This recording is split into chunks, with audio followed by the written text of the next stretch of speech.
everyone. This is the Untitled.jpg podcast where we talk about art, movies, and anything that comes to mind. So today we have Anna Escobar, also known as Anita Heart. So I want her to explain what she does. It's really cool. And I've known her for a really long time. We met back in like we were talking about before, it was like high school, but it was like during a retreat. So we haven't seen each other really since then, just following each other. So it's going to be a great one. So, hey, Anna, how are you? I'm good, Albert. Thank you for having me. Yeah, of course. So, like you were saying, for everybody at home, I am Anna Escobar, but I go for Anita Heart online, mainly on Instagram. That's pretty much where you can find me specifically. But yeah, so I am an artist on Long Island. Specifically, recently a tattoo artist. I'm in the midst of completing my apprenticeship. And Anita Heart came from me being super interested in drag a few years ago. So, okay. Yeah, so like drag queen, all that scene. I got super obsessed with RuPaul's Drag Race. And this was about the season of Trixie Mattel, so I'm going to say that's like season 7, season 8, I'm going to say, but oh my gosh, I hope I'm not wrong. And Trixie Mattel has been like such a huge inspiration for me, so once I started seeing like her art and her like performance and makeup and costume, like I decided I wanted to do that for myself, even though I am I'm, what's the word? I was born a woman. I was assigned female at birth, so drag traditionally is men dressing up as women. But then, I decided that, gender is kind of like, it's assigned, and as I've educated myself later on, gender is a spectrum for a lot of people, so it's not something that needs to be like set in stone. So I was like, I want to experience this for myself. I want to create a hyper feminine character for myself so I can express myself through her. Because I don't know if you remember, but I am actually a very shy person. Yeah. And I figured I could channel all my creative energy into her and have her be like my way of like expressing myself fully. And so that's where that came from. I've done a few pieces of her over the years as an artist, but Anita Heart is my alter ego, I'm going to say. I have a friend just like that. His name is Nico, but he has an alter ego as well for like his art galleries and any of his events that he's doing. And his alter ego is Nikki Draven. So it's very similar in that sense. So I get the whole idea of like having this alter ego that like you channel yourself with to just be more creative in that sense. Yeah, totally. And he's also into like the whole like drag thing, which I know about. And my girlfriend is like a super fan now. So it's like I already know everything you were talking about. Trixie is one of my favorites. I love her. And Kimchi. Kimchi's fun. Love I like her. Too. Oh my god, her makeup is incredible. So good. Did you go to they had a show during the pandemic. It was like at the Massapequa Mall. It was like during Halloween. Oh, yeah, so cool. Yeah, so we had gone for that, and Kimchi was there. Then like I don't know all of them, but it was like a bunch of different ones that were really fun. Yeah. And like I'm new to it. I'm more of just like when my girlfriend's watching it, then I'll watch it with her kind of thing. But like my boyfriend's the same. Yeah, like you'll sorry to like continue that conversation, but you'll see like these people out of drag and see them in their like masculine form, and they're so different from their drag persona. And like even now as a tattoo artist, I find myself being able to like hold conversations for a really long time in my professional setting, but in like social settings with like friends, if it's like a big group of people, if I feel like I can't talk. So it's like really interesting. Like I really do like switch something on, and I just like am on while I'm at work, and then everywhere else it's like pulling teeth to get me to say anything. So that like I feel like I truly like just embody that while I'm working. That's like, she gives me confidence, I guess. I mean, yeah, if that's what like that's helped you like kind of get out of the box, because like you said, when I knew you, you were super shy. It was just like it was Yeah. like it's like a whole different thing. So that was kind of cool. And yeah, it's good to know in that sense. So now I want to kind of get into then like how'd you get into art? Like why'd you start out in art? So art has always been there. Growing up, I remember my dad used to like, he has super beautiful handwriting. I think he has great handwriting, but he used to draw little things on his paperwork, my mom too. And there used to be this little image of a bunny that he would just draw randomly. And it Yeah. looked so realistic to me growing up. Like now looking at it, it's not anything like spectacular, but I used to try to mimic or like recreate that image of the bunny that he would draw. And then it started like turning into me wanting to draw people. And I used to like buy magazines at the store and just like try to draw portraits. Specific, I remember doing one Selena Gomez portrait with crayons once. Like that's just what I had available to me. And then as I started getting a little bit older, I started like getting really into rock music, specifically My Chemical Romance. And if you didn't know, the lead singer Gerard Way is the creator of The Umbrella Academy, which is now a Netflix show. Yeah. But it was originally a comic book, and so like having him as not only a musical influence, also seeing him be an artist on the side, like it really just inspired me to like start drawing. And then I became involved with the My Chemical Romance fan base on Twitter and became friends with this girl named Josie who lived in Argentina. So stranger danger, but I was 13, thought I could handle the world or whatever. She was super talented. She was just drawing like at home, and I was like, oh my god, like she can do that, so I can do that. So that's kind of where I Yeah. started like really getting into art.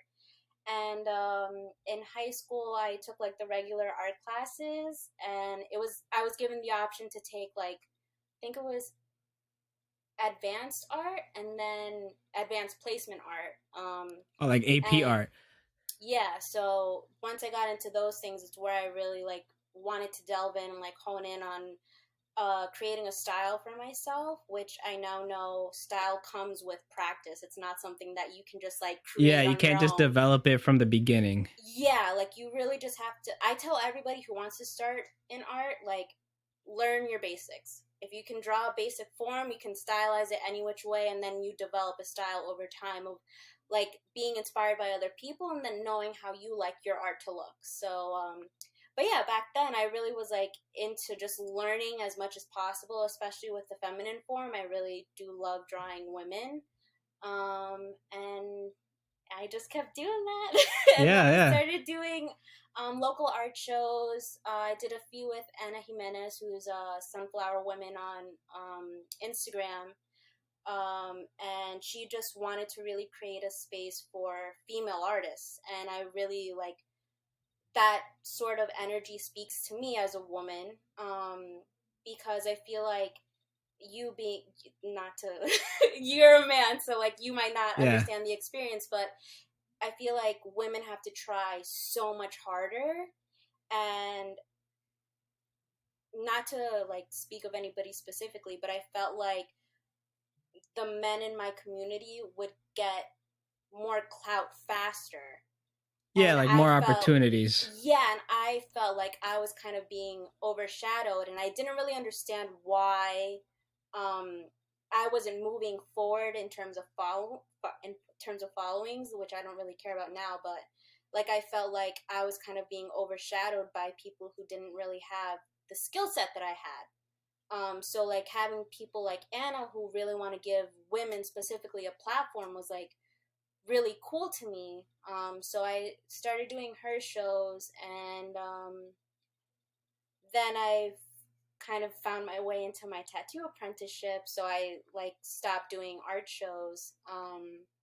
But yeah, that's kind of how my whole art career like developed. It all started from really just my dad, him drawing Those on scraps it's of crazy how paper. yeah, like these little things just kind of develop Yeah. what you want, you know. I remember I think like my oldest memory that I have was like one of the first apartments that we lived in when I moved from the Dominican Republic. Hmm.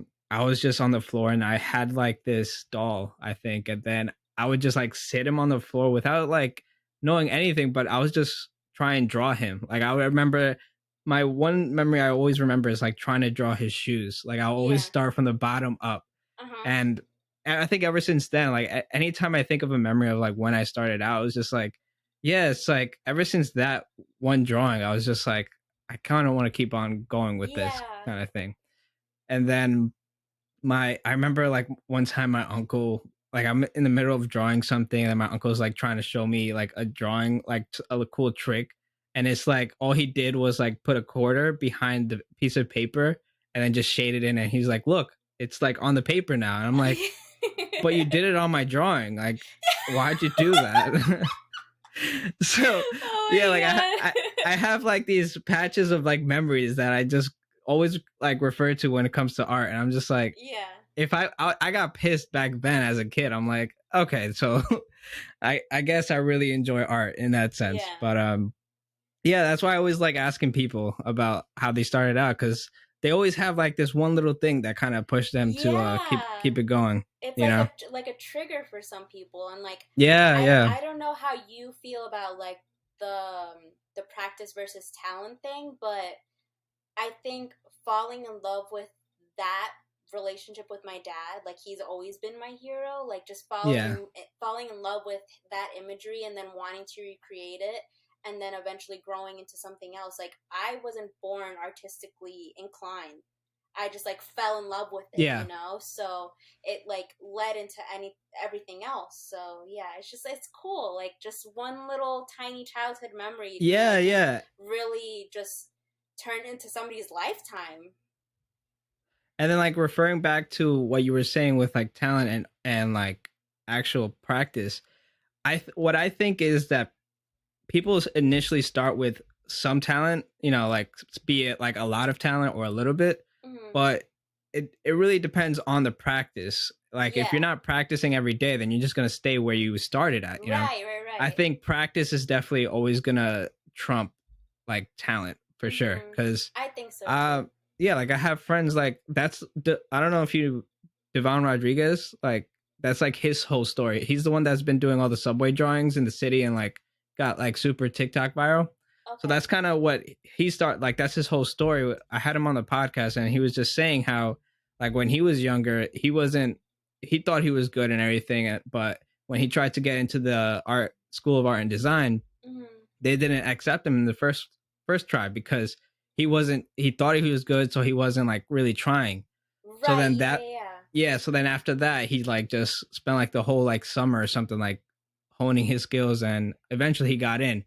So yeah. it's just really about that. It's all about practice and putting in the hours, and then that's how you're gonna get better always. Totally, You yeah. know? And also, like, it's never like you're gonna be the greatest. Like, there's always Yeah, yeah. another There's always platform that you yeah. can work towards as artists. Like, Especially it's if you're hard to be surrounding your satisfied. yeah, especially if you're like surrounding yourself with like really good artists too. It's just like you're always gonna. I don't want to say like you're always gonna be better, like as good as the people around you, but also just surround yourself with like people that are doing really good and they're like showing a lot of positivity, because then that's Yeah. just more growth that's gonna go, because that's what we're gonna get into now. It's just like that's what kind of college was for me, like Hmm. just being surrounded by a lot of like-minded artists and everything, and just kind of learning from them as well. Yeah. Aside from the actual like classes we were taking, it Hmm. like jump started a lot of my creativity from just taking those classes and learning a lot about myself and what I like to do. Yeah. But you tried college and it didn't end up working out for you. So can you Yeah. get into the why? Okay, so well, I want to say because I mentioned it before we started recording. I had done one semester. No, I didn't. Rewind. Straight out of college, I didn't do a semester, and then I started the spring semester after graduating. So when I finally dove into my spring semester, it was only to do liberal arts at Suffolk. I knew Okay. I knew since graduating that I never wanted to go to art school. And I felt like for me personally, my experience in high school with taking an art class really like messed me up. Like I did not have a very supportive art teacher um, for my advanced art placement. So it wasn't AP art, it was like advanced art. She was very critical of me, and I think it was her way of like trying to push me to be better, but I didn't receive it that way. It really just like kind of crushed my spirit a little bit, and I felt like if any place would do that, it would be college, where they're really trying to get you to like hone in on your skill, and if you're not like keeping up with the curriculum, like you can kind of like fall back and like take it really hard. So I knew from high school that I never wanted to go to art school. But to me, college as a whole, like the whole college system, not just art school, but just like in general, I feel like is very, it tries to take advantage of people in like the middle and lower class. I feel like it's very classist, and like to have true opportunity, you have to know people and you have to be kind of like a privileged person. And to me, I just never really that just doesn't resonate with me. I just don't think college is for everybody, and um, to counteract what you said, you had like a pretty positive experience in terms of building community, but building community isn't possible for everybody. Like some people just are solitary people. Like I know I'm not one to just like have tons of friends. Like I like being on my own. I like having my one or two people that I can turn to, and then just like being alone the rest of the time, you know? So like in that aspect, I can see why art school would benefit a creative person. But in terms of like learning and like really honing in on your craft, like you can teach yourself a lot of the stuff that you learn in school. And that's coming from me who didn't take any art school. Like that's my perception from the outside. You know what I mean? I don't know what a true art curriculum is. But then what bothers me about it is like you're putting so much money into receiving this education, and then you kind of get hoisted out into the world, and there's no guarantee that you'll ever make that money back. You know, it's an investment, and there's always risk with investing, but it's like so insane to me that you're like thousands and thousands and thousands of dollars in debt, and there's no job security. And to me, to make that decision so young, I feel like it's just, I don't know. I don't like the pressure that the school system gives to people. Yeah, no, it's a high risk situation, especially at like just coming out of high school at 18. You don't even really have a real job to like afford all that. Yeah. And I could tell you that like that was my whole experience too with going into college. I was scared about the debt. I was scared about the future after getting out of college. So I had this whole plan. So I looked at all these expensive colleges and I was like, okay, I'm not going to go to these. Like, I can't afford Pratt. I can't afford SVA, all these like prestigious colleges. Yeah. So, then you kind of look towards like state schools and stuff like that. And I found out that FIT was a state school and they had a really good illustration program. So that like saved me a bunch of money in that sense because I was paying like state tuition. And it was just kind of having like the plan of like picking illustration over fine art, because at least with illustration, you're learning literally almost every kind of field of creatives. Like you're learning graphic design, so you can get into logo design. You can do like t-shirt designs, all that. You're doing portraiture, so you can still do oil paintings if you want to do that. And then you're also learning just like using the camera, because we had like a photography course to do because we needed to take our own references and do that. So that's why I felt better like taking illustration in college, because they gave me all these different things to work with and build off of to then go out of college and like be able to find a job. And like but like you said, like you don't know that going in. You like you just think that you're gonna be painting all day and then just hoping for the best. But it's like, you know, you just kind of learn as you go, and then I feel like with people, you also have to have faith in yourself, in the sense that you are taking this big risk, so you can't go in there and like bullshit. You know, you can't just go in there expecting like, oh, you're just gonna be partying all day. You know, like I was set in my ways where I was like, I'm paying for this, so I got to make sure I'm doing everything I can to secure a job after. And you know, the job came after. I became a printer for leather craftsman and a photo retoucher because I had the experience of the photography classes, and you know, you just kind of build from there. But like you said, it's not for everybody. You know, you don't need college, especially for art, to make a career out of it. You being one of them, you became a tattoo artist out of high school with no education in college and stuff. So it's still possible. It's just, it depends on the person. And I understand why you say that it's also like a privileged kind of thing, because a lot of these famous artists are also coming from privileged homes where they don't they never worked. You know, they're just going to college because, oh, I want to go to college and I want to do something easy kind of thing. So they say. Like, but I'm gonna say, in my experience, one of the reasons why I decided to just stop going to college after my one semester in liberal arts is that I felt like I was wasting my parents' money. And that's just going to community college. So I never even thought to burden them with art school tuition. Again, I don't know how much you paid or what your experience was with that, but it's so much easier for somebody of privilege to say, I'm going to pursue this hobby and turn it into a career, and I need you to support me, than it is for somebody of like a lower class to be like, I want to pursue a career in this hobby because it's my passion. I love it so much, and I have this desire to turn this into my life. But I don't have a way of guaranteeing that I can pay you back. You know what I mean? Like that's another thing that really like gets to me, is that the opportunities just aren't the same. That's why I feel like, not to like veer too much off topic, but the military is very predatory too.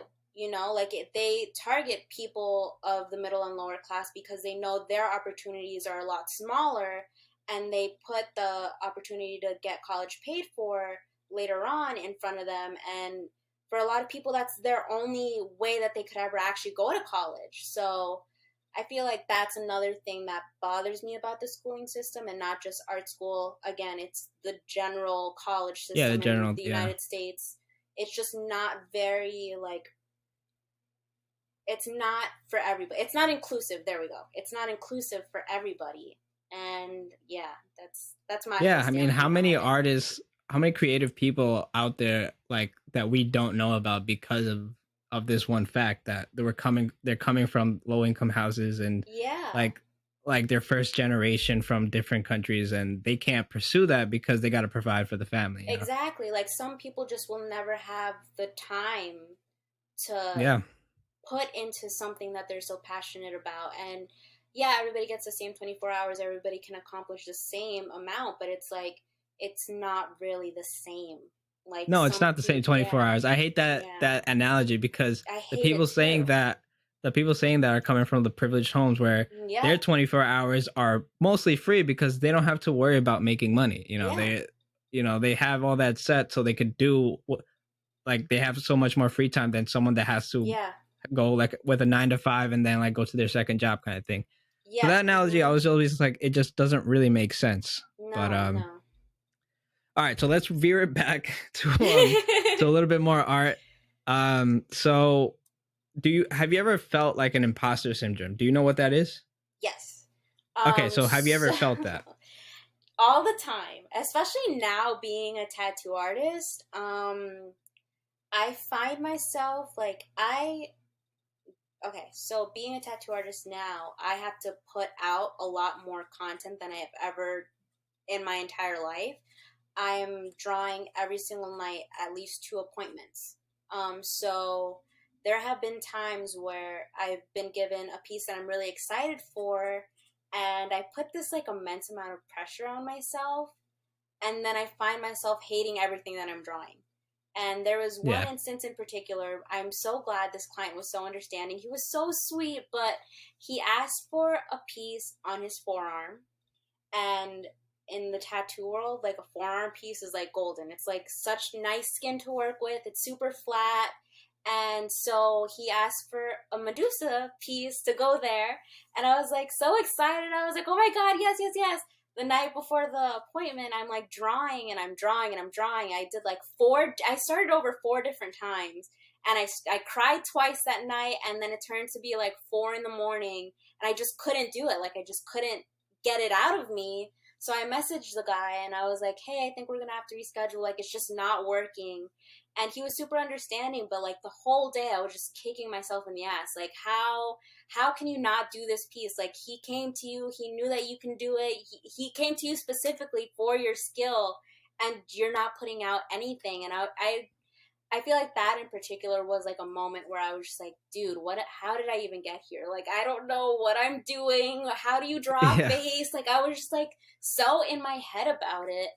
And I don't know. I just feel like imposter syndrome really just is all you. It's all your perception of your skill set, because you have created your space for yourself already. Like people come to you for commissions and stuff like that because they know what you're capable of creating. And so for me too, people come to me because they've seen my work and they're like, I want something by her on my body. But still I'll have moments of doubt, or like, how am I going to pull this off? Or am I even like worthy enough to put this ink on somebody? Like it's really, I more often than not, I feel like I experience that. And I think that's why I really appreciate having a boyfriend who's also a tattoo artist, because I can borrow his eye sometime, and he will kind of veer me in a direction, and then I'll finally like end up somewhere that I actually am proud of. Which is why I was saying before, I don't remember if this was before we started recording or not, but I said before, like everything kind of worked out in perfect timing, because I met him after quarantine. So like he came to me right when I was about to actually start tattooing, and he's been with me from the beginning of my journey. And so like having him with his already developed eye, he's about 4 years into his tattoo career, has been like life-saving, honestly. Like I have no idea how I would have survived the first few months of tattooing, because it really is a lot of pressure, and like you're working with people and this is going to be permanent on their body. It's like kind of, I don't understand how people can take it lightly. Like I put so much pressure on myself to be proud of every single thing I do, because I don't want to see them on the street and be like, oh my God, I can't believe I did that. Like, like it's just like, it's you don't so much you don't want to give them pressure. a terrible. Yeah, you don't want to. It's like a high risk, but it's high reward because of the pay.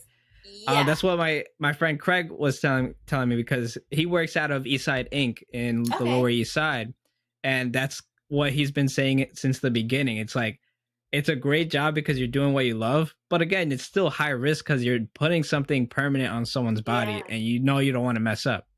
So it's like that constant pressure of always making sure.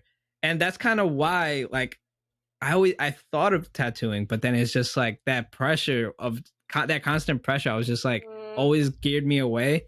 But also, I want to get your idea on this too, which is also why I wanted you on here. Is also like, we're coming from a very religious family, a very traditional family. Yeah. So what was that conversation like when you told your parents that you're going to be a tattoo artist? Because my parents always like super against the whole tattoo industry. Yeah. So as of right now, me and my parents don't talk about it. Me and my parents have a very good relationship, as good as it can be, being that I do this. But when I first got my apprenticeship, I decided to talk to my dad about it first, because my dad has always been a little bit kinder. And he was like, well, why are you going to do that? And I was like, well, because I want to learn how to tattoo. And he said, okay, but as long as you don't come home covered in tattoos. And I was like, okay. But I knew that I always wanted to get tattooed. I was just like trying to get the conversation over with. And then when I told my mom, she kind of just didn't even acknowledge that I had said anything. And that's just like a pattern with my mom. Like I can be telling her stuff and it's like I'm not even talking to her. She just like brushes past it and moves on to the next topic. So there was one night in particular where my brother had asked me when I would finally start tattooing, and I was talking about it in front of her, like she wasn't part of the conversation.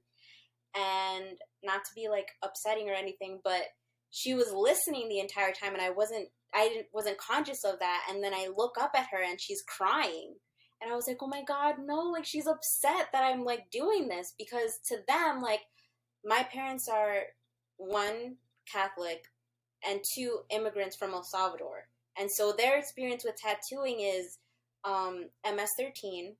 And back in El Salvador, only people who are affiliated with the gang have tattoos. So to them, their perception of tattoos is very different from ours, who grew up like here in the United States, who tattooing is just like an art form. So I just saw her get so upset, and that was the day that like I decided for myself that I wouldn't talk about it around her or to her, because I don't want to upset my parents. Nobody wants to be like that to their parents. Nobody wants to do that. They provided so much for me. Yeah, so as much as it sucks, like I understand where they're coming from, and I've just come to accept like there's going to be things that I do that they're not going to be happy with, but I have to just continue on my journey and hope that this is exactly where I'm supposed to be. And I feel like I'm supposed to be here. You know, I feel like with how everything has gone in terms of tattooing, like this is exactly what I was supposed to be doing my entire life. So if she can get behind it one day, that'd be great, but I'm going to do it regardless, you know? Yeah, do whatever makes you happy. Yeah, exactly. Like this truly feels like my calling. So as much as I love my mom and don't want to be somebody who upsets her, like I owe it to myself to truly just follow where my heart is telling me to go, and it's tattooing. That's awesome. Like, yeah, thank I mean, you. I guess in that sense, where like I just had to be confident in the fact that I'll get a job out of college. You had that confidence in yourself to like be like, no, this is what I want to do, regardless what my parents think. You know. Yeah. So you know, that's another thing. Every artist has that story as well. It's just like that leap of faith of doing what you got to do. But yeah, like I never got past that in that sense. So that's why I feel like, I mean, it's nothing against like what I wanted to do, but from a young age, it's just that's always something that they've like steered me away from ever since they knew I had like an artistic ability of like making that a career. They always like kind of pounded it in me to just like not do that, you know? But so that's why it was just never a thought for me to like start that out. But you know, I maybe if things were different, maybe that would be like a different, I would have gone in like a whole different career path. Yeah. But who knows? Yeah, I don't know. I feel like for me, the turning point really came when I was like 23 years old. It was like around the time that all like my former classmates were graduating college with their first degree. And being that we've already talked about this, I had only done my one semester of college, and ever since graduating high school, all I had done was work. I was just a waitress. I had worked at a couple different restaurants, and I had this whole like midlife crisis of like, oh my god, they're all accomplishing stuff and I'm just a waitress. And not to like, I feel like that comes from a very privileged place too, to say that, because some people do go their entire lives being waitresses and waiters, but for me it's like I had expected so much more of myself, and seeing everybody have that milestone and me still be stuck basically straight out of high school really like lit a fire under my ass. Like without having another way to say that, like it really just made me question like everything I had thought that would happen. And that's when I really got serious about like trying to find an apprenticeship. And Tattoo Maven was actually not the first shop that I had gone to. But the first shop kind of like fell through. They were kind of like playing a game with me. They weren't really like serious about having me come on. So I got really lucky finding Edwin and Lori, who are co-owners of Tattoo Maven. Edwin's my mentor, and I don't know, like it really, I feel like I couldn't have found him at a better time. Like it all happened in succession. Like I was working at two restaurants at the time, and my idea was to quit my nighttime restaurant job and work the daytime. I was working at a breakfast place, and then find an apprenticeship for my nighttime shift. So like have that be my nighttime thing. And then I saw how much money I was making in those two jobs. And I was like, you know what? I'm just going to stay on for the summer. Like, I'm going to stack as much bread as I can and then see what happens after. And I said that to my best friend on the phone. And she was like, oh, okay. Like, I could tell that she wasn't really about it because she knew what I really wanted to be doing. And then that same weekend, I got into an awful fight with my manager at the nighttime restaurant. I was in the bathroom crying, and my mom was like, if he's treating you so bad, come home. You're quitting. You're not working there anymore. And I ended up quitting that night. And in working at the breakfast place, I became really good friends with this girl named Macarena. And she's super into tattoos, and she was following Edwin at the time. And he put out a post asking people who are interested in tattooing or who are already tattoo artists to like show their portfolio. And I was like, oh my God, is this it? Is this for me? So like I messaged him really quick and I was like, hey, I'm like super interested in getting into tattooing. Can I show you my portfolio? And he was like, yeah, get it together, come in on this date and then we'll talk. And so I went in and he was like, so we looked at your Instagram and we can see that art is like really important to you. Like it's really a passion of yours. And like we had a little talk, but he and Lori eventually ended the conversation with like saying that they would love to bring me on to the team.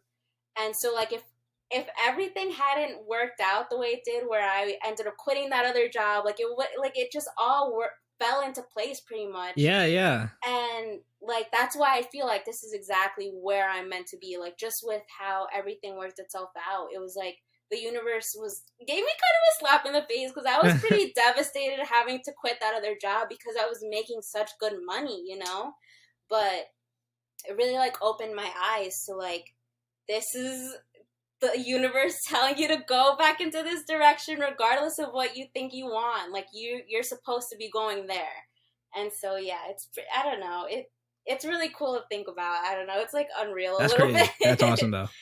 So that kind of gets into like, I was gonna ask you how you got into your apprenticeship. So they said they wanted you on. So then can we talk about like what that process was like, what you're doing in your apprenticeship up until like now that you're a tattoo artist?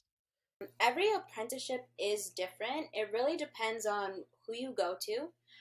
So if I'm gonna be telling people how to find an apprenticeship, my main thing would be have a strong portfolio, and find a shop where you can see yourself working for the next 5 to 10 years. So that means knowing that the team there aligns with your beliefs or you feel comfortable enough to be around them every single day.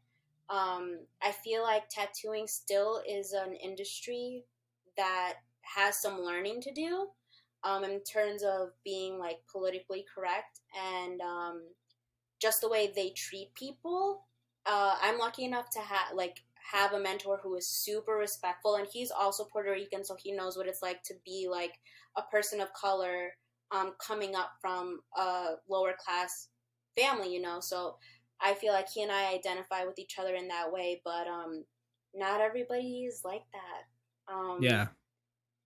Tattooing is still pretty much male and white dominant, so I would say portfolio first, and then finding people who you feel comfortable with second.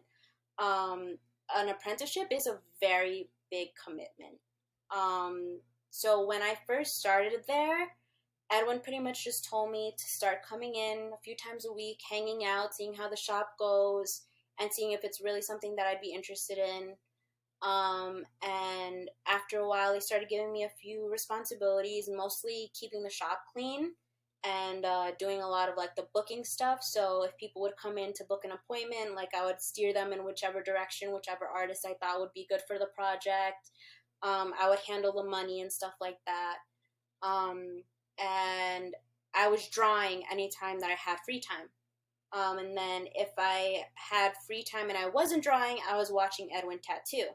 So it was pretty much just being a shadow in the shop and not really having anything else to do. Like it was either art or watching. But I know some apprenticeships can be really tough, and I actually have a friend who is also in the midst of her apprenticeship before tattooing, and she receives a lot of assignments. So she has to come into work with a new piece for her mentor to check out, and she's had to do like a couple flash sheets and stuff. I wasn't ever given that sort of thing. Like I probably did 2 assignments in my entire apprenticeship, but I was drawing the rest of the time. So you have been following me for a while. I do Anna's 13 Spooky Nights of Halloween every year. So I did 2 years worth of that, and then everything else that I had worked on throughout the years of me starting there is what Edwin kind of let me do my own thing. Like I said, he had seen my Instagram, so I guess he had a pretty good idea of what I was capable of. And he also, which might be a little bit different from how other mentors teach, he thinks that, or at least my understanding is that not everybody has to be taught the same way. So I was his 3rd apprentice. And Brendan's apprenticeship was very different compared to mine. He helped Edwin build the shop. That was his first apprentice, so they built the shop together, and then he was able to tattoo. And then Gavin's apprenticeship, he had a few flash pieces that he had to do, and he was given a lot more chores around the shop. And then I feel like I kind of floated around a little bit around the shop. Like I kind of was just like a shadow. He kind of let me do my thing. But yeah, it's really different, and some apprenticeships really suck. And that's why I say, like, definitely find a place where you think you will feel comfortable coming in every day, because some mentors can be really shitty, and some shop teams can be really shitty on the apprentice. And luckily I really lucked out, because I didn't even know that going into the tattooing industry. I was very naive, and I didn't know how bad it can really be. But Brendan's first apprenticeship experience was very different compared to what he had experienced with Edwin. And I think that's because Edwin is a super respectable man, and he just knows what the struggle can be like, and he doesn't want to do that to anybody else. Like, he's just super about treating people with respect until they don't deserve it anymore. And so he and I, like, I feel like he and I are the same in that aspect. And then when it comes to your portfolio, my portfolio was mainly the pieces that I had done over the years, but a lot of people will come in with a lot of tattoo flash, or a lot of like things that they would want to tattoo like over the years or stuff like that. Yeah. It really depends what the mentor is looking for. If they're ready to take on an apprentice, they know what they're looking for in an artist. So I would just say try to have a little bit of everything in your portfolio, but also have an idea of where you want to take your career. Because when I first started tattooing, I was tattooing traditional designs, but I know that that's not my end game. Like, I wanted to do a lot of black and gray stuff and more on the neo-traditional side. So definitely have like a clear idea of what type of tattooing you like, what styles you like, and then kind of try to have that sort of thing in the mix of everything that's traditional in tattooing. Yeah, because I think what a lot of people think of tattoo artists as well is like they're expecting the tattoo artist to do kind of everything. You know? And that's the problem, I feel. I feel like that's Edwin also is trying to get me to learn that too, is like I should be a well-rounded artist, but have what I want to tattoo in mind. So I have been super scared of learning color. I have not done a color tattoo yet, but he is kind of like, it's better to be well-rounded, and be able to do a little bit of everything than to just pigeonhole yourself into one specific genre and then only be able to do that. Yeah. Especially now with the industry becoming a little bit more saturated than it used to be, as tattoos become more mainstream, I feel like it's good to have like a wide variety, but I can also appreciate people who have a specific style. Like if I could tattoo cherubs and women all day, I totally would, but that's not how you build a solid career that will last for years. You know what I mean? Yeah. Because people want different things, and the more styles that you could do, obviously, the more money you get, the more clients you get, exactly. and more well-rounded. But you know, I definitely would say like keep in mind what it is that would feel good to you as an artist. Because you deserve to have a voice at the end of the day too, and you can turn people away and do work that feels good to you. You don't have to like put yourself in all these categories that don't speak to you. But I know for myself, I kind of do want to widen my own portfolio and just be a little bit more well-rounded than than I've made myself to be so far. Yeah. You also don't want to experiment on somebody with a new style. You know, yeah, no. So right now, he and I are like trying to figure out a way that would make me specifically comfortable with doing color tattoos on people. And so I think I'm going to be getting another fake arm and just doing color tattoos on the fake arm while I'm still tattooing on real skin. And then once I feel comfortable doing color on fake skin, I can move on to real people. But yeah, I don't know. I've just been so focused on learning black and gray and the technicality of that once I hit the 6-month mark, I was like, oh shit, I still haven't even done color. Like there's this whole other aspect of tattooing that I still have to learn. Yeah, but I mean, I don't think like not everybody needs to learn color in a sense, because like I've known artists as well that just kind of do black and white, but they have a wide variety of styles that they do with that black and white. Yeah. You know? Mm-hmm. Yeah. I can see that too. But I think overall, I think it's just a good skill to have, you know? It's like kind of like how when you were in art school, you kind of had like a little bit of everything in terms of your curriculum so that it could help you hone in on one specific thing. It's the same with tattooing. Like you kind of want to dip your toe a little bit in everything, and then you kind of find your little niche, and people will come to you for what they know you to be good at. But then you have like little weapons here and there hidden, tucked away. I don't know how you guys do it, where it's just like you're adding the color, or you just adding the black, and then it's just like a pool of black on top. Like I don't even know how I do that. I don't know. Like it just hides what you're doing. I know, like anytime I see it, I'm just like, okay, are you guessing or do you just know? It's just like like I feel like I go into like some sort of trance. It definitely is unfortunate when like the ink pulls up a little bit, but somehow I just know what I'm supposed to be doing and I do it. But yeah, when I first, like, before I even touched needle to skin, I was like, oh my god, I really don't want that to happen. Like, what the heck do you even do? But it really just, like, naturally, you just know what to do. I think it just comes with having confidence in yourself, you know? But yeah, definitely, I remember thinking about that too before I started tattooing. I was like, how do they do that? I don't get it. Yeah, because then, like, also, you have the stencil, but then eventually the stencil is just going to fade away.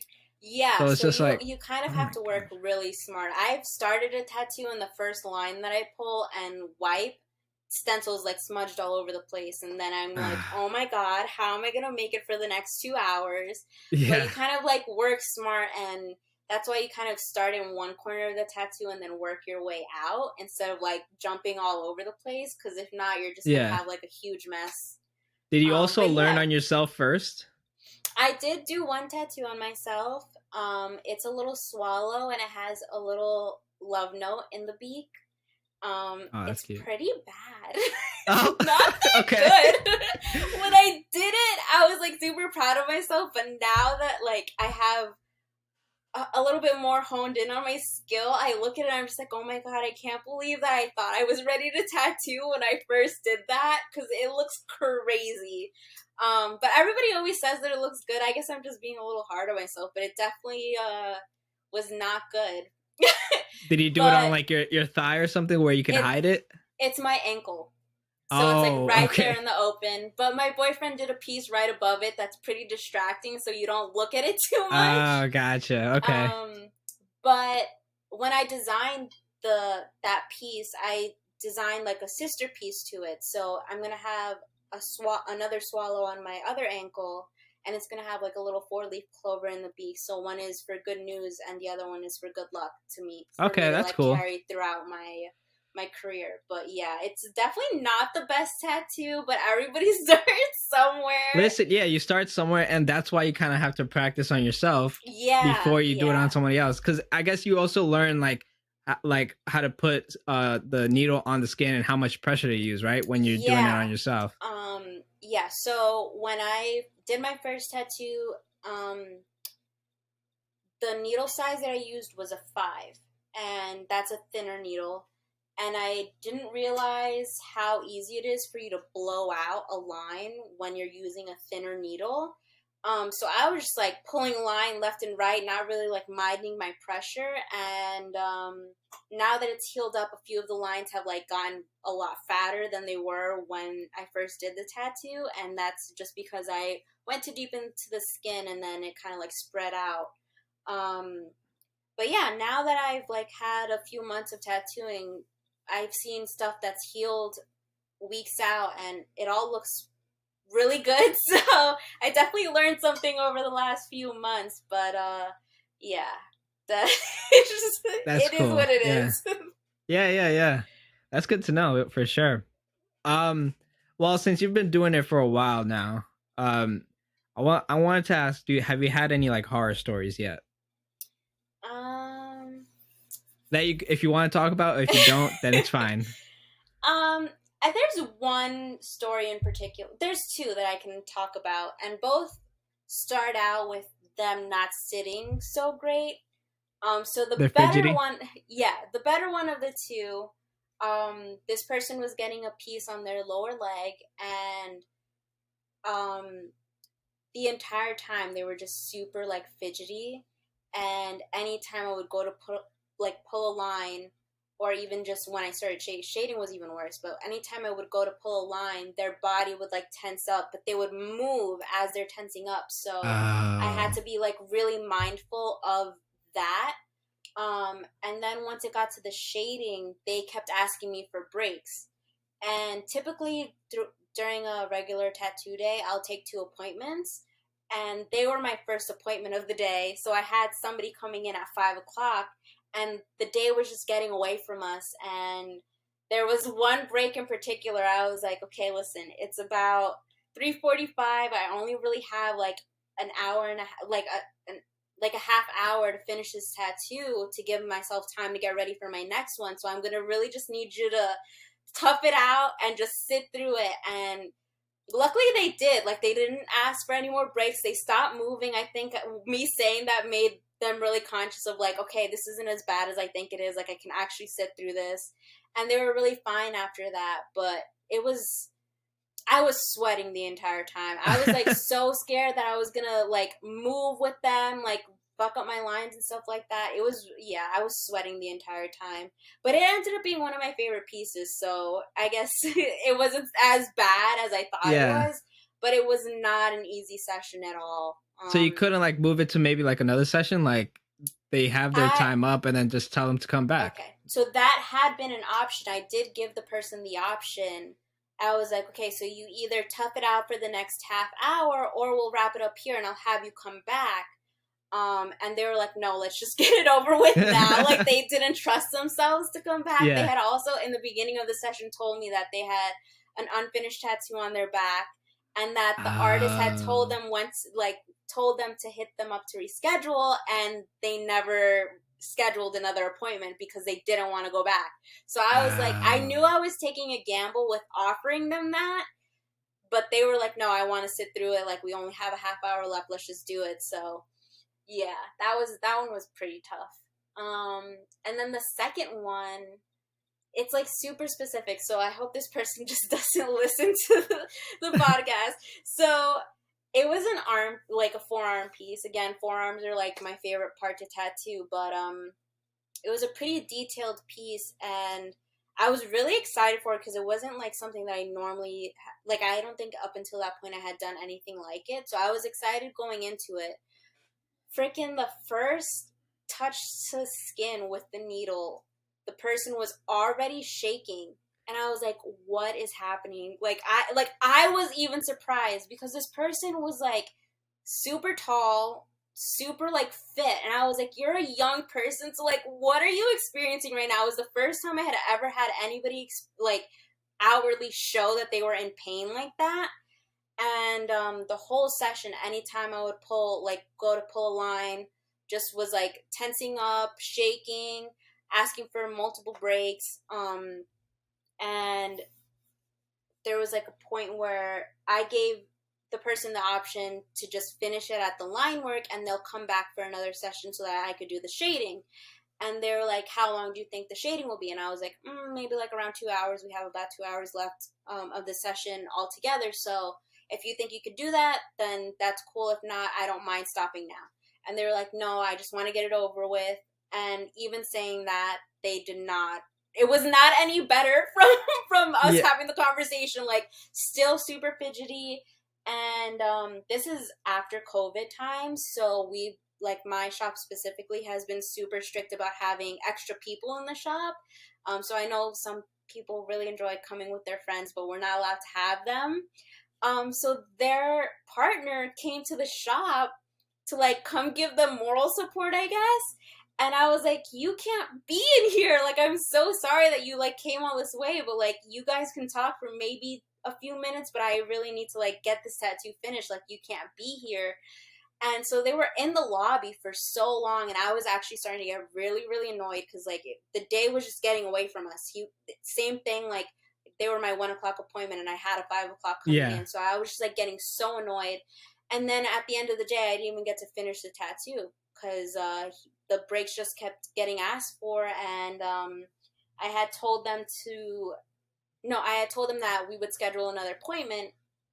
And in the rush of like trying to get that person out of the door and then myself set up for my next appointment, I forgot to schedule the first guy with another appointment. So a few days go by and I'm like, just full stress. Yeah, it was stressful, but a few days go by and then I remember, oh shit, like I never scheduled a follow-up appointment with this person. So I reach out to them and I'm like, hey, I'm so sorry. I like completely slipped my mind. Like, when are you available?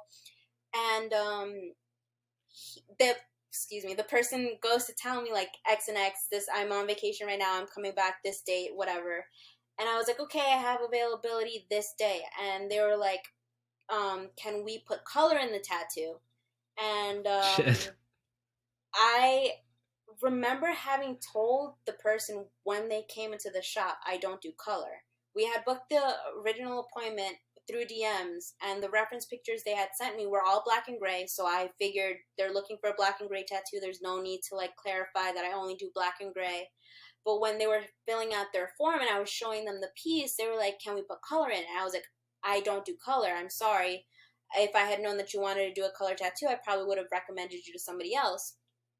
So when I go to schedule the follow-up appointment, again, they bring up if we could put color into the tattoo.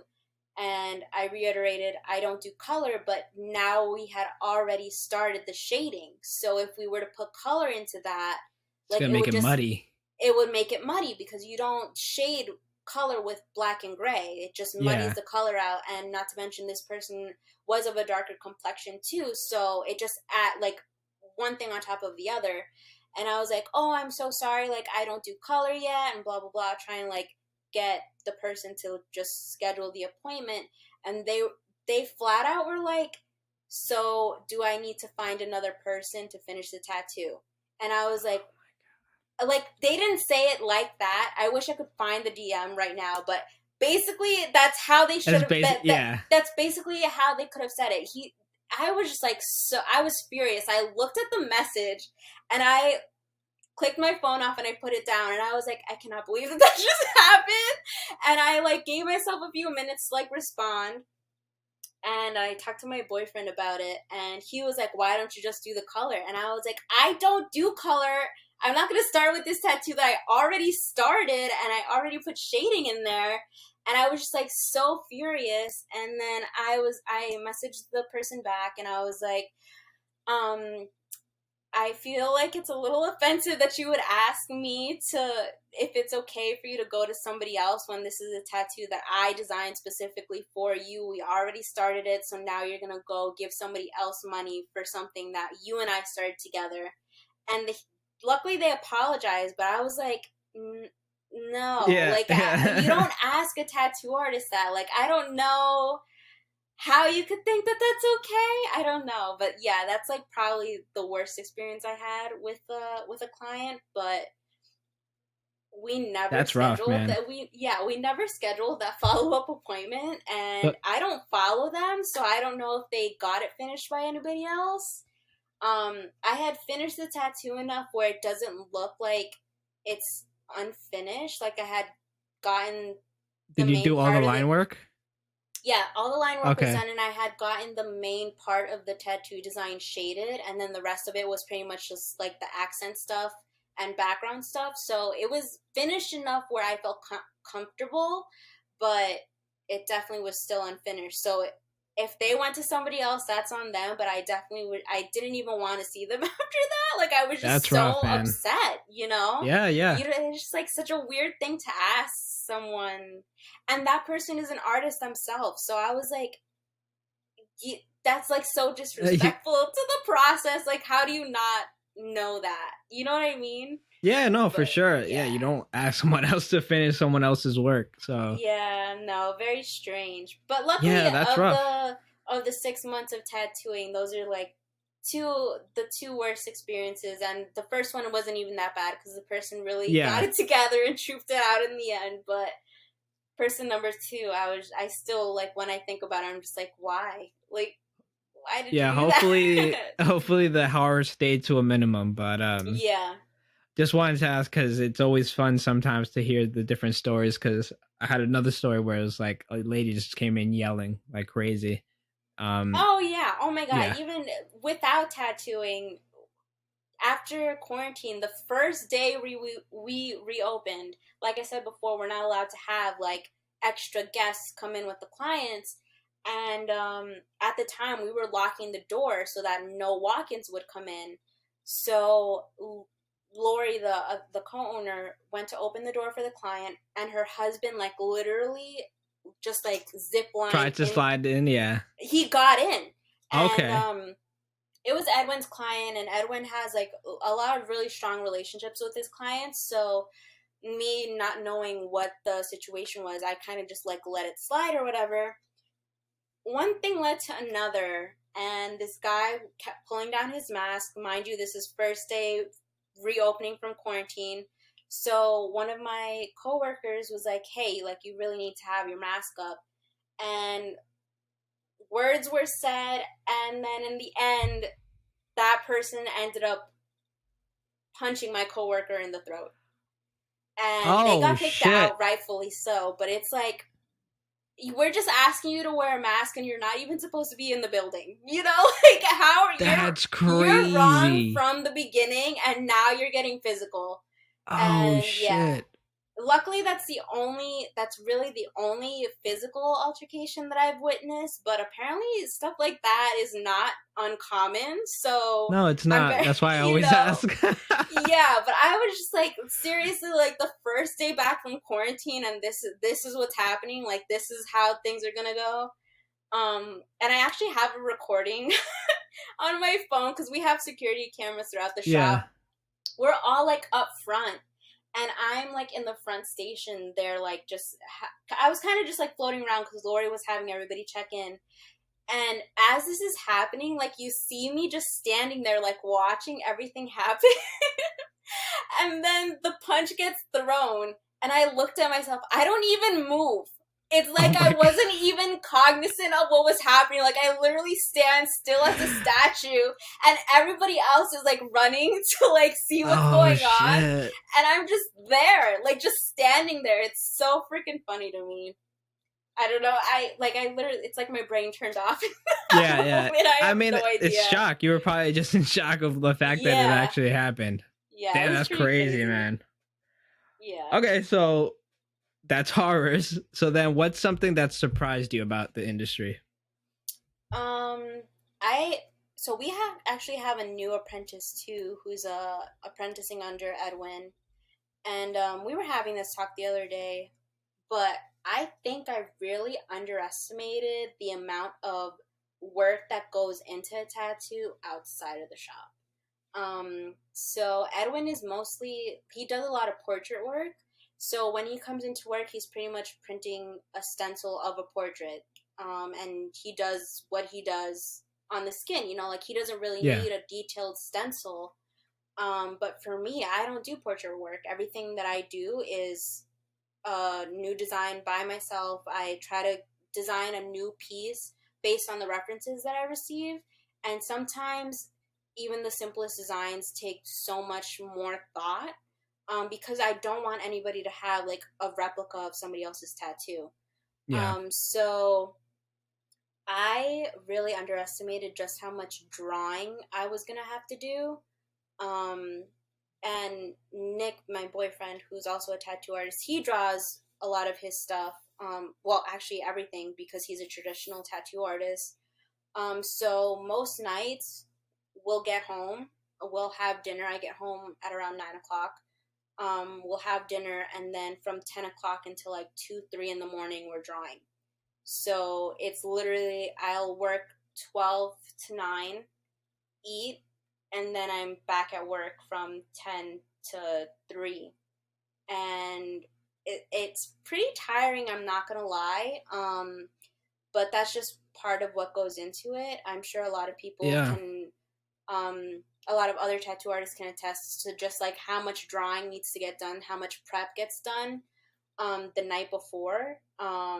And I really just underestimated that. Like, I figured that I would be like easy sale. Like, I don't even want to say that. I don't know what I thought was going to be happening in terms of like prep for a tattoo. But once I actually started taking clients and the pieces have become a little bit more intricate as more time is going on, I'm just like, what did I think I was going to be doing when I got home from work? Sleeping? Because that's not it. You know what I mean? Like, it's definitely that there's definitely not much downtime. So now Edwin has had us working 4 days a week, and we have 3 days off that we can take. And we can go in on our days off if we want to, but he really only wants us strictly working 4 days. And that has actually helped me a lot. And I actually get to spend a lot more time with my family now, which I really appreciate him thinking of that. But yeah, it's definitely not a lot of downtime throughout the week. And I did not realize that going in. It's definitely not something for you to take casually, I would say. And that's with any creative job. Like, you open up your own business, you're going to be working 24/7. It's not like you have a lot of downtime. Yeah, and I never thought about that. Yeah, I have the day job, but just because I'm done from my 9 to 5, we're still working from like 5 to 12 on my own personal work. Right. I'm working on my own personal business and promoting that. So yeah, that's the thing when nobody tells you when you when you're pursuing a creative field, is like you're never really done working. No. No. But then that's where I can appreciate like the flexibility of the tattoo industry. Like, if I want to take some time off, Edwin and Lori are both like super chill about like vacation days and stuff like that. So there's that. And if a few years down the line I want to like go to California for a month or two, I can like find a guest spot at a shop or something like that. Yeah, which is I've heard of that too, which is really cool. That you can kind of just pop in and do your own thing. Yeah, and it's like and like tattooing. What's great about that is like it's almost like being a barber, where you could literally go anywhere in the world and you'll have a job. You know? Yeah, exactly. You don't have to worry about that.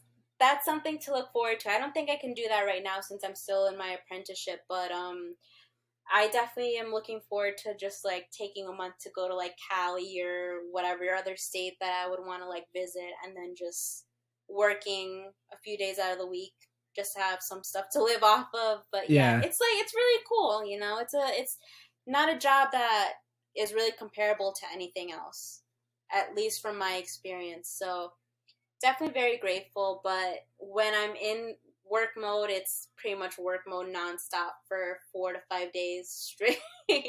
At least you get those 3 days off, which is other people Yeah. is just like, they're only getting those 2 days, and that's not enough, because Yeah, 2 days is not you have enough. Saturday, which is full, but then come Sunday, you're already thinking about work the next day, which just sucks. Yeah, exactly. And that's what I was seeing when I was when I first had the 2 days off. Sunday would pretty much be my day, and then Monday I'm already drawing for my Tuesday appointments. So it's not like I really had a full weekend off, you know. Yeah. And I'll go in on Saturdays still, like, but I really do appreciate having the option to just like, if I want to take the Saturday off, I can. And yeah, it's definitely been a lot, a lot of help on my mental health and just feeling like a normal human being. Yeah, that's great. Yeah. For sure. So let me see. Do you have at the moment, are you just like kind of focused on tattooing, or do you have any like side gigs going on, like freelance stuff? So right now I am pretty focused on just tattooing, but as I had mentioned before, Anna's 13 Spoopy Nights is my series I do every year for Halloween. And that is rapidly approaching quicker than I am ready for. So I still have not really figured out what I want to do for this year. So that's something that I really have to like sit down and really plan out, because it's not like an easy thing coming up with 13 pieces for 13 days in a row. And even in the past, before like I started tattooing, it really just consumes my entire life. Like I really just have no free time when I'm in Spoopy Nights mode. So I think this year what would really help me is just to be like super proactive and just know what I'm going to be doing before really September hits. So like I have all of August to really just sit down and plan. Where'd you get that idea from? Because I know like I've done like Inktober and stuff like that. So did you kind of play off of that, or did it just come to you? So people at home can figure this timeline out on all on their own. But I think I started Spoopy Nights either the same year that Inktober started or the year or two after. And Inktober wasn't as big as it is now. Like it just wasn't as big of a thing. But I, at the time that I started it, I think this is going to be my 6th year doing Spoopy Nights. So I would have been 19 when I started it. That's like basically a year after high school. I really just wanted to focus on doing art, and I wanted, like, at the time I was super into like follower count and like count, and I was like, what can I do to like grow my engagement and my online presence? And I had noticed that a lot of people will come up with like gimmicks or like something to follow. So I was just like, okay, I really like Halloween, and Halloween is coming up, so I'm just going to do a series for Halloween. But I also know my work ethic. This is me, 19-year-old me. I also know my own work ethic, and I cannot commit to doing 31 pieces. So I was like really just like trying to figure out like, okay, maybe I can do one piece a week. And I was like, no, that's not enough. And so then I really just thought about like Halloween culture. And I don't know if you remember on ABC Family, which is called Freeform now, they used to have 13 spooky nights of Halloween where they would do like a movie every night. So I was like, oh, let me just like do an art piece every night and just post a new piece every day. And this was around the time also where spoopy, like the misspelling of spooky, was like a whole meme online. So I was just like, I'm just going to use that. So copyright is not a thing. And that's pretty much where Spoopy Nights came from. And I think the first year was super just like based on art from other people. So it was mostly like movies and I think like just folklore. And the year after, I tried to really like kind of come up with like my own original characters and stuff like that. And then I'm trying to think. Oh yeah, so then the third year, just to give you the timeline, third year I wrote and illustrated a story, and it's like a full poem with my own original characters. And then the fourth year was when I started.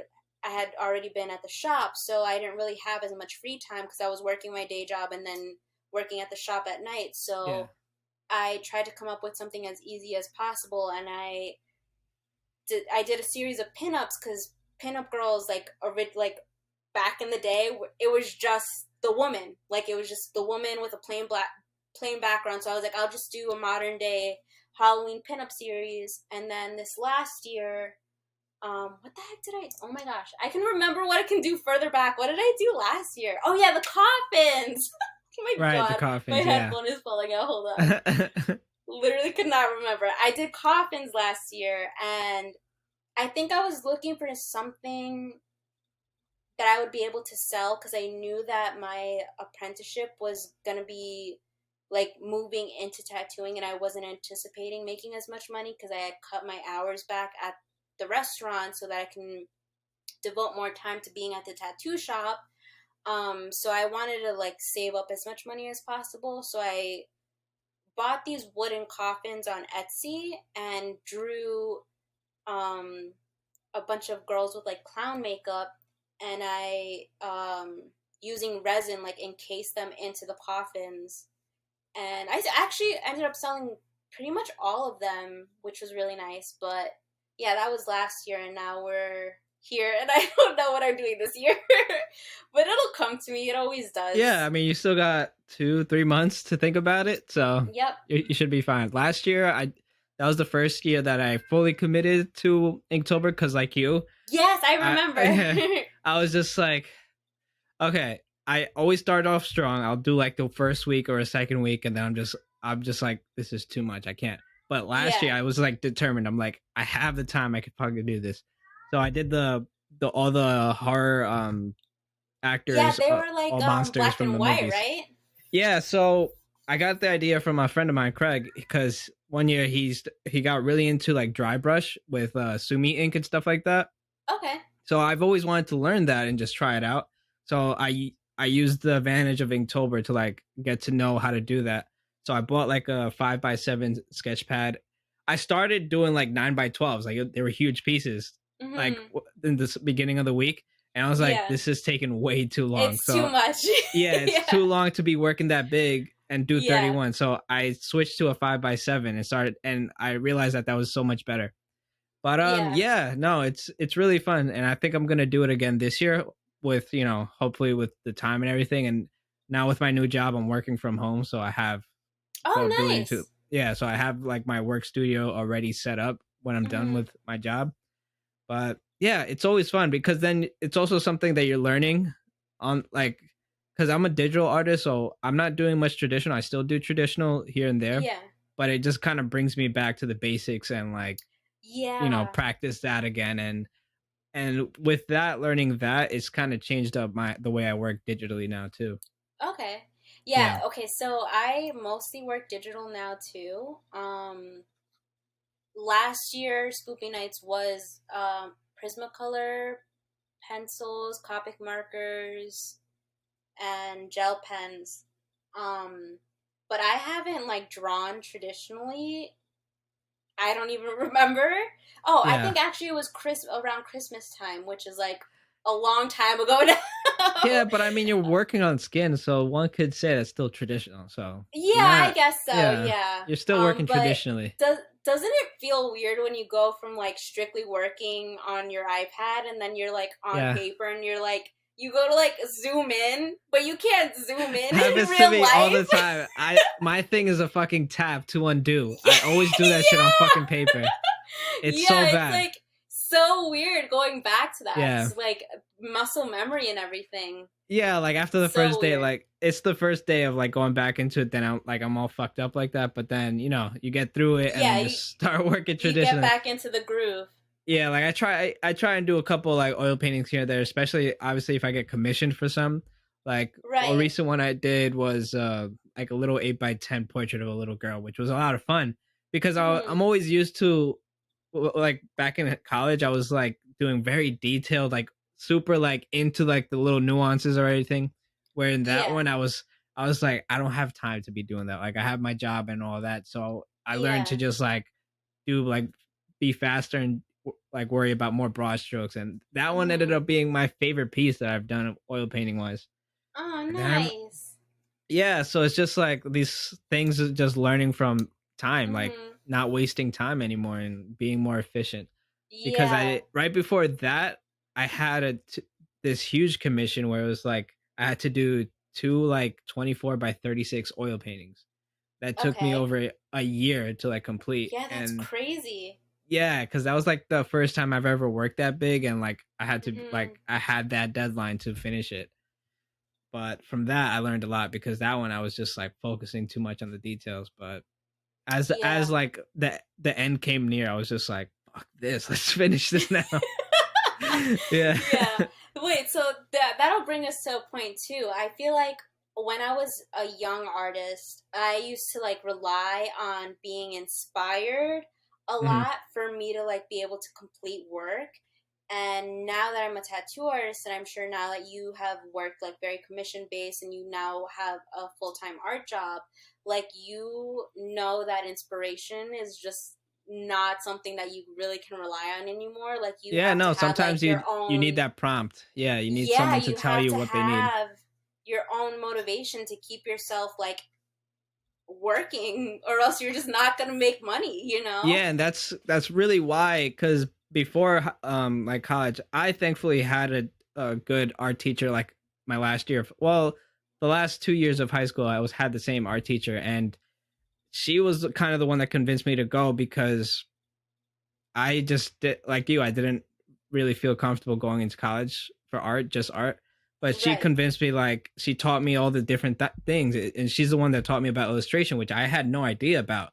When I Yeah. thought art school, I thought fine art. You know, you're going into college and you're just kind of painting whatever you feel like or do. Like I don't, I've never been like that. I don't paint my feelings. I don't paint what's in my head kind of thing. I've Yeah. never was like that. So when I learned about illustration, where it's like commercial work and people are like asking you for specific things, I was like, this is perfect for me. Like this is what I need. And that's also brings me to what I wanted to ask you before too, is like, how do you like, how do you feel, when do you feel most creative? Okay, so weirdly enough, the most creative I ever feel, I am never actually able to sit down and draw, but it's when I'm driving and Okay. a really good song will come on, and I'm just like, oh my god, I need to draw now. And it's never when I can like actually come home and draw, like, but that's where I feel like the most like in tune.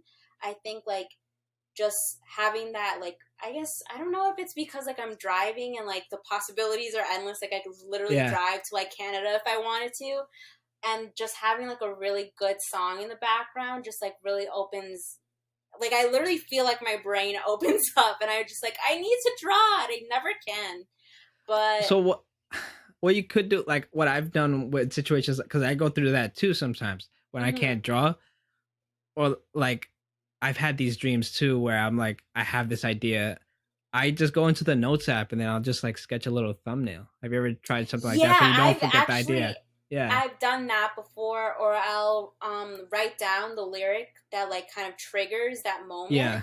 I used to have a sketchbook that had like little tinges of lyrics written down because I would bring my sketchbook to the restaurant when I was working just to like Yeah. have to doodle there.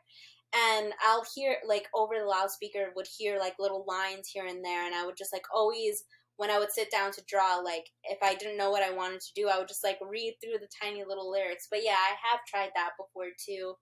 Or like I've also had like if I have time to like sit down and quickly do something, I'll draw like a quick gesture drawing, and it's normally like this big, like super Yeah. Yeah. tiny, It's like a just to little get like, thumbnail drawing. Yeah. yeah, just to get like a figure down so I can look at it later. And I've done that too, but you know, you can't really do that when you're on the road. You can't. You can't. That's something. Yeah. I guess you can't. Yeah, Maybe like but that's definitely a something to keep in voiceover. Maybe mind. you could do that, like a little voice memo. for the Yeah, next time. that's true. Yeah.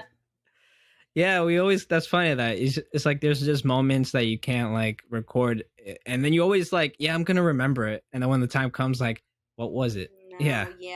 Same with my Especially dreams. with Like they're really vivid and I can't record it most of the time. Oh, you have really vivid dreams? I feel like I don't remember most of them. The only ones I remember are the super sad or scary ones, and like I don't work off of that anymore. Yeah. I was gonna say something before, but I don't really remember. Okay, well that thought escaped. Okay, well there we go.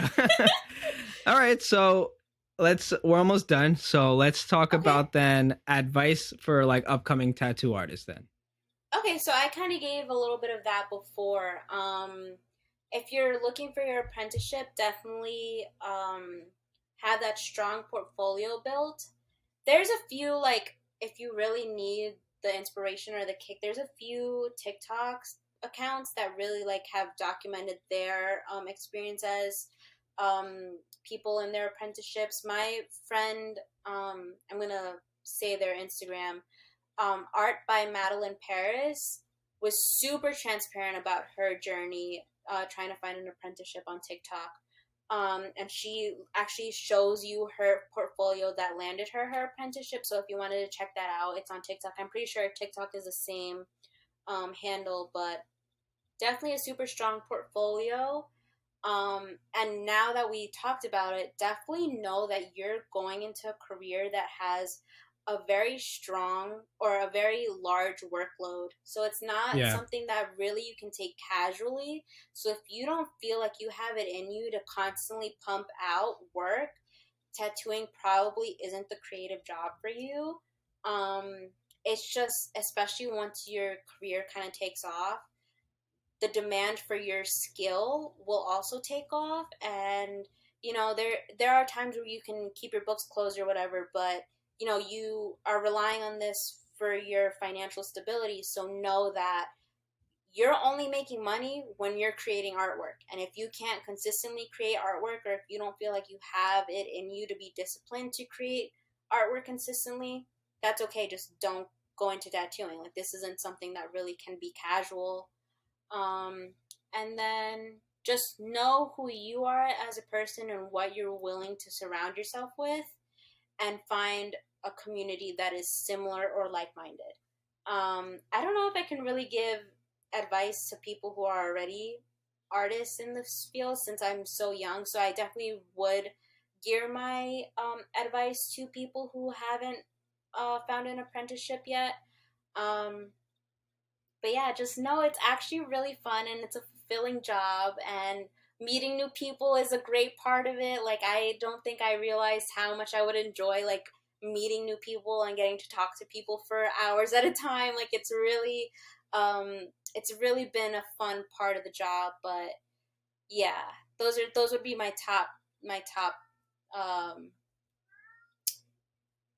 advice points.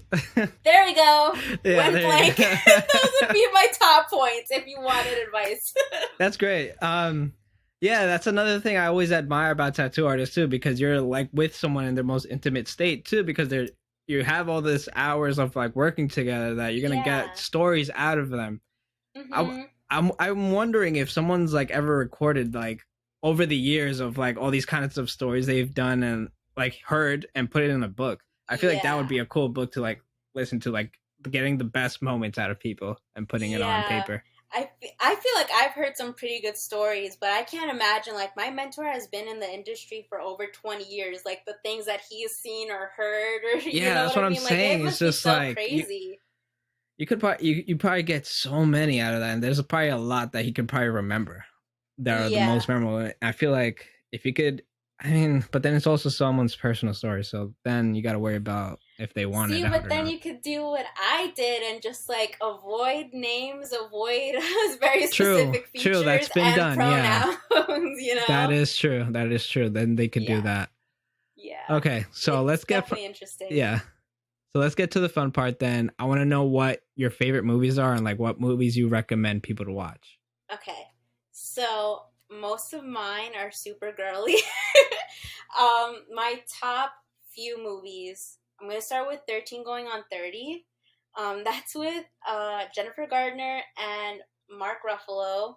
Okay. And I don't Yeah. know if you've ever seen it, but it's one of my favorite movies, and I really wish that I could say like what really drew me to watch it or whatever, but it just I feel like it really makes me appreciate the journey. So like I don't know if you've ever seen it, but Yeah, basically it I think I starts have, off but it was like so long ago. yeah, so it Is it like like the starts same off story? Is it like the same story of like the little girl, like the 13-year-old, like waking up the next day and she's 30 kind of thing? Is that yeah, basically okay? that's it. So it's her 13th birthday, and she like super wants to be like one of the cool kids, and her neighbor is her best friend, but he's like kind of dorky, but like they have such a great relationship. Like you kind of like love seeing them interact with each other, and one thing leads to another, and her party just goes down the tubes, and he's like the only one left with her, and he gives her like a Barbie dream house that he handmade for her, and Oh my like god. yeah, he like sprinkles like this little wishing dust or whatever on it, and like they get into a fight, and she like locks herself in a closet, and she's like banging her I'm like giving the whole plot away, I'm so sorry, but like she starts banging her back against the wall, and like some of the sprinkles like fall on her, and then the next thing we know we're like forward in time, and she's 30, and she doesn't remember anything after that moment where she's upset in the closet. Yeah. She just knows that she's 30 years old now, in a full like woman's body apartment she's never seen before, and she kind of like pieces together where she is in life, and she's super successful in her dream job. She meets up with that friend again, and he tells her like she basically lived her high school dream, like went to prom with the hottest guy and everything, and she like has this moment of, oh my gosh, I got everything I wanted.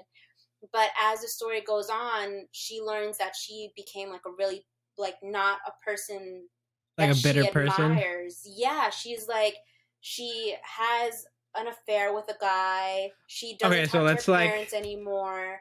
hold on. We're Um kind of telling the whole story here, so yeah, sorry. just in So case someone wants basically to. Yeah. why I'm sorry. Basically why this like movie like I don't know why.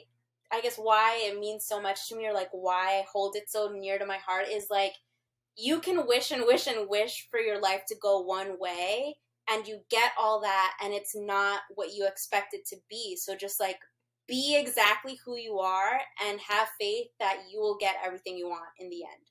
Like you don't need Right. to fit a specific mold. You don't need to be in with specific people for your life to still like be full. Like she got everything she wanted, and then she was miserable.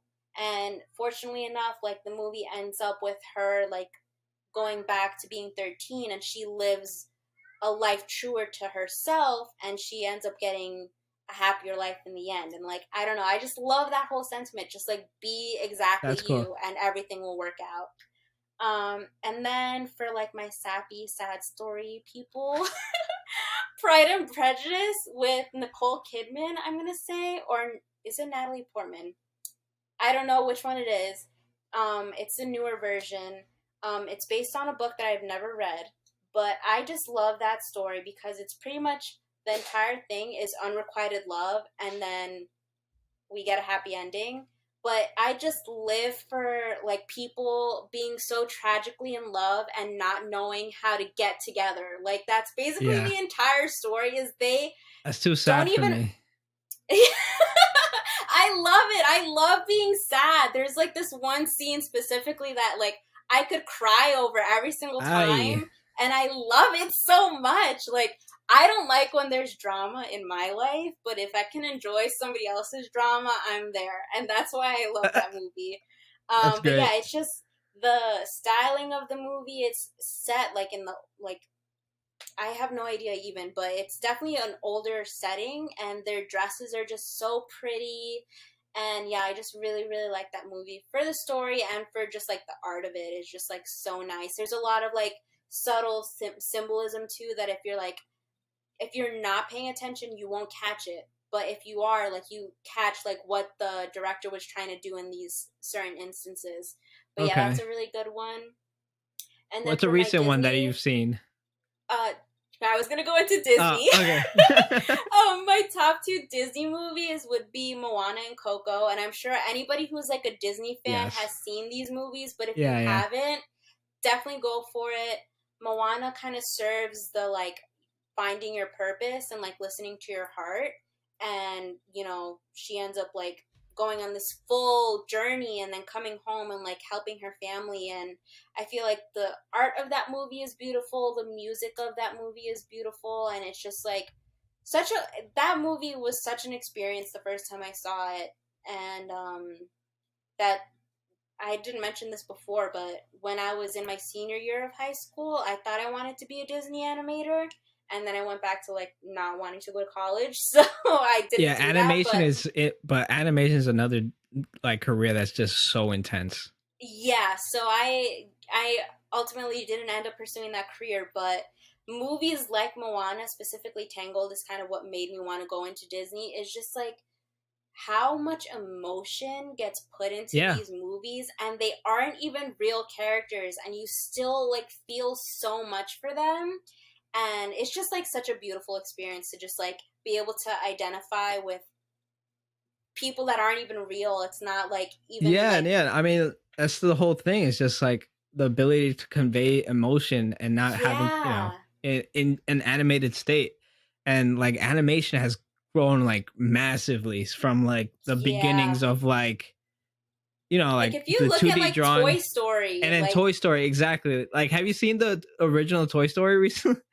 Like, I haven't, but like I remember a few years ago watching. I think it was like a documentary that might be on Disney Plus, but pretty much like the creation of Pixar and like Steve Jobs and everything, and just looking at how that form of animation started to what we're at now, it's crazy, is mind blowing. It's like, insane. And then you see the differences too with obviously Toy Story from Toy Story 1 to then now Toy Story 4. And then also with the Incredibles, because the Incredibles had a huge gap. And then I remember when they first came out with the trailer for Incredibles 2, they showed like the hairs on their skin and everything. I was like, dude, that's crazy. Dude, and it's just like within 20 years, like it's so much. Yeah, exactly. Just like how much they were able to improve that technology, but then also like you put that into the perspective of like artists like that work traditionally and who aren't in animation. Like The Incredibles, when it first came out, was amazing piece of media. You wouldn't like think anything less of it, but then you see it in modern day 20 years later, what they did with those same characters, and you're just like, oh my gosh, like that was amazing, but this is even more amazing. It's just getting so much better. Yeah, so like everybody, you all start here and you're good here too, but then you'll be even better here. So just like this whole period of time has to happen for you to get from here to here. So just do it, you know? Like, even if you have never picked up a pencil in your life, you want to start drawing, somebody online inspires you, you have to start somewhere. And if it's not where you want to be, you know where you want to be, and you're going to work towards that. It's putting in the time, man. You got to have the patience and dedication in yourself. Yeah. Have you seen Soul? I did see Soul. I watched it one time. I didn't really identify with the story as much. I didn't really enjoy it, but I do like. I really enjoy him, like the storyline of him, like not being happy with where he's at in life. Yeah, and that whole journey that he goes in on. I don't know why I didn't like enjoy that movie as much. I should probably rewatch it to like rewatch it because fresh eyes. I watched it one night and it hit me. I was like, that was so good because like again with that whole storyline of just like being true to what you are and like it like hit you about like the whole family aspect too, because I'm really family oriented and everything, and that like got me all into. I was like, that's one of my favorite movies. And have you seen Luca yet? I haven't. Oh, Luca is so really good. I haven't given the time yet. yet. Man, it's that one I feel like you're gonna love a lot because it's very similar to Moana in like the animation styles and everything. That one's based in Italy, and then the I think you're gonna love the animated cat. Okay, I definitely need to check it out. I think his name is Machiavelli. They call him the cat, Oh, and that's so cute. It's so good. Because it's black and white, and then like he has a black mustache with the fur. It Like works out. Mort. Yeah. Yeah, it works out. And that's so cute. me and my girlfriend recently just adopted a black and white cat too, and we named him Benny. Oh. So it's like our first cat. I've never had a cat before, so it's like seeing that and then getting him like the week like after watching that movie is just like it worked out. It's so great. All right, so you're into like a lot of like Disney movies and Pixar's and animated movies and rom-coms, I've noticed. Yes. Yeah. Like I said, I like other people's drama, just not my own. I don't know. Are you into horror movies at all? No. Oh. So don't tell anyone. I know. That was the joke. I am super like a fake goth emo. I cannot do like gore or horror or ghost stories, anything like that. I don't know why. I've gotten a little bit better as I've gotten older, but when I was like a few years ago, if I even had the inkling that things were gonna get gory, I would like literally call my little brother into the room and be like, "You have to watch this with me. I can't watch it." Like, I just have never been able to do that. My first experience with a horror movie was Freddy versus Jason, and that's rough. Me and my sister were sleeping over my cousin's house, and my cousins weren't like raised super religious, so they were able to just like consume any media, listen to any music. And for me and my sister, we just very different for how we were raised. So when we would sleep over, we would listen to like reggaeton and we would watch horror movies. Like, that was it. So that's crazy. The first horror movie I remember seeing is Freddy versus Jason. I was like this the entire time. Did not like it. And then the next one was The Ring. And ooh, that's even worse. After watching that movie, anytime I would get a nosebleed, I would literally bawl my eyes out. Because in the movie, that's like a premonition for something to happen. I literally thought that getting nosebleeds meant that something bad was gonna happen. So just that's why you can't really that's why they say you can't watch all these things when you're like young, because you don't understand. Yeah, because you're so impressionable. Yeah, but those are not about maybe have you watched Quiet Place at least? I did see The Quiet Place. I like that one. I feel like because it's not too bad. It's like it's like more psychological than anything. Like, like it's just like so suspenseful. There we go. That's exactly. Yeah, that one was really good. I recently watched part 2. Yes, Sunday. No, Saturday. Yesterday. I watched part 2 again, and it was enjoyable, just like the first time. It's crazy, like, because they're working with it's a horror-based movie, but it's mostly silent, And it's a very interesting concept. Totally. Yeah. You haven't seen part 2 yet? I have not seen part 2, but if it's a good continuation. Sequels, I don't know if you've seen the Conjuring movies. I recently saw the 4th Conjuring, and the Conjuring is pretty much the only like ghost paranormal type storyline that I can really get behind, because that also is pretty psychological, and it goes into like astral projection and like all that stuff, which is really cool. But yeah, the sequel that I just watched was pretty good. It held up. Like, it wasn't as if like one was better than the other. I feel like they've all been like pretty consistent, which is good. I definitely do want to check out the second Quiet Place. You'll like it because it's a great continuation to the whole storyline, and they set it up in a way where they could either end it there, or if they want to do a part 3, they could still do it. But I haven't seen the Conjurings because I have a limit to like how much I want to get scared too. I don't want to because I feel like at that point, if I can't handle it, then it's just like I'm not enjoying the story. I'm not gonna watch it, so it messes me up. So that Conjuring I haven't watched, but maybe I'll get into it. Maybe you can now, because I am super baby about that sort of stuff, and I enjoyed them.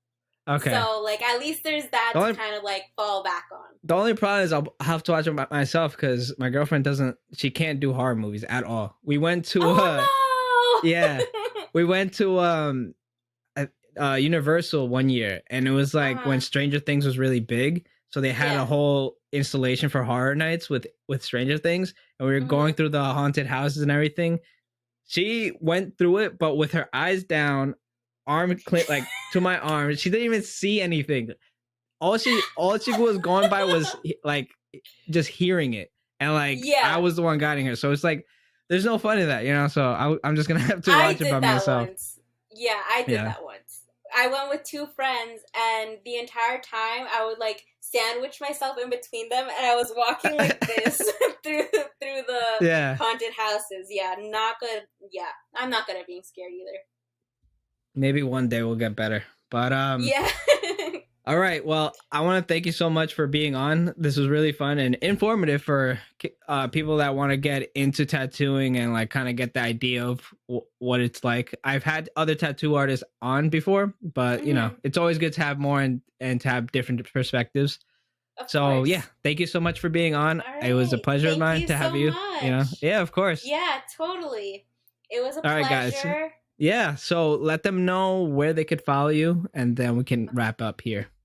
Okay, so I'm mainly on Instagram. You can follow me at Art by Anita Heart. So that's ARTBY. I'll write it down. There you go. Yeah. He got you. Yeah. But yeah, that's where I'm most active. You can also DM me on there if you're interested in booking an appointment. If you want to visit my shop's website, we are maventattoo.com. And you can kind of see everybody else's work on the website. You can also book appointments there. But yeah, that's pretty much the 2 main places you can find me. Yeah. Good. All right. Awesome. Thank you so much. All right, guys. Thank you so much. Bye. Bye.